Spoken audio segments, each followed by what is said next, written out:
Pierre devait recevoir en dépôt les clés de l'Église, ou plutôt les clés des cieux, et il devait se voir confier nombreux peuples.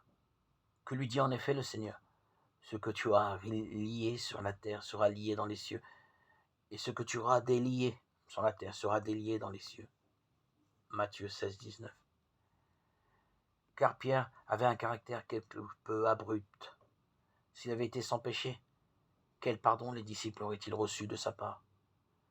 C'est pour cette raison que la grâce divine l'a laissé tomber dans quelques fautes pour que sa propre épreuve le rende bienveillant envers les autres.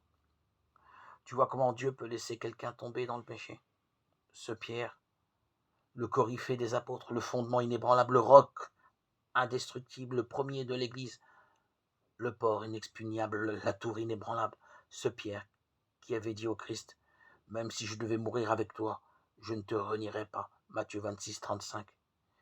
Pierre qui, par une révélation divine, avait confessé la vérité, tu es le Christ, le Fils du Dieu vivant. Matthieu 16, 16.